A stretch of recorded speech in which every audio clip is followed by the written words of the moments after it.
പൊതുമരാമത്ത് മന്ത്രിയെ വിളിക്കാത്തത് തെറ്റ്. വി.ഡി. സതീശൻ. സംസ്ഥാനത്തെ ദേശീയപാതാ വികസനം പൂർത്തിയാകുന്നതിനു മുമ്പേ നടത്തുന്ന ഉദ്ഘാടന മാമാങ്കങ്ങൾ വെറും തെരഞ്ഞെടുപ്പ് ഗിമ്മിക്കാണെന്ന് പ്രതിപക്ഷ നേതാവ് വി.ഡി. സതീശൻ. കാസർഗോഡ് മുതൽ തിരുവനന്തപുരം വരെയുള്ള പാതയിൽ ഭൂരിഭാഗം സ്ഥലങ്ങളിലും നിർമ്മാണ പ്രവർത്തനങ്ങൾ ഇപ്പോഴും നടന്നുകൊണ്ടിരിക്കുകയാണ്.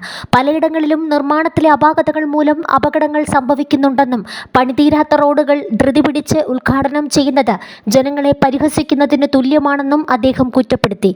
ഔദ്യോഗിക പരിപാടികളിൽ നിന്ന് സംസ്ഥാനത്തെ മന്ത്രിമാരെ ഒഴിവാക്കുന്ന കേന്ദ്ര സർക്കാർ നടപടിയെയും വി.ഡി. സതീശൻ രൂക്ഷമായി വിമർശിച്ചു.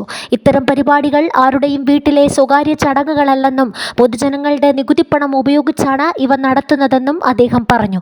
അതുകൊണ്ട് തന്നെ സംസ്ഥാന മുഖ്യമന്ത്രിയെയും ബന്ധപ്പെട്ട പൊതുമരാമത്ത് മന്ത്രിയെയും ഇത്തരം ചടങ്ങുകളിൽ ക്ഷണിക്കേണ്ടത് ജനാധിപത്യപരമായ ഉത്തരവാദിത്തമാണെന്നും അത് ചെയ്യാതിരിക്കുന്നത് തെറ്റാണെന്നും വി.ഡി. സതീശൻ വിമർശിച്ചു.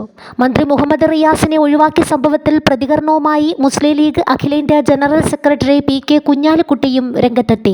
മന്ത്രി മുഹമ്മദ് റിയാസിനെ നിർബന്ധമായും വിളിക്കേണ്ടതായിരുന്നുവെന്നും വിളിക്കാതെ ഉദ്ഘാടനം നടത്തുന്നതൊക്കെ വെറും ചീപ്പാണെന്നും കുഞ്ഞാലിക്കുട്ടി പറഞ്ഞു. വിളിക്കാതെ ഉദ്ഘാടനം നടത്തുന്നതിന് ഉപയോഗിക്കാവുന്നൊരു പദം ചീപ്പാണെന്നതാണ്. വിളിക്കേണ്ടത് മര്യാദയായിരുന്നു, അദ്ദേഹം പറഞ്ഞു. പ്രതിപക്ഷ നേതാവിനെ കൂടി വിളിക്കേണ്ടതായിരുന്നുവെന്നും UDF കാലത്തെ പദ്ധതികളുടെ ഉദ്ഘാടനങ്ങളിലൊക്കെ അങ്ങനെയായിരുന്നുവെന്നും കുഞ്ഞാലിക്കുട്ടി കൂട്ടിച്ചേർത്തു.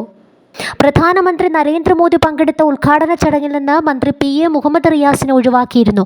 ഇന്ന് കൊച്ചിയിൽ നടന്ന വിവിധ പദ്ധതികളുടെ ഉദ്ഘാടന ചടങ്ങിൽ നിന്നാണ് മന്ത്രിയെ ഒഴിവാക്കിയത്.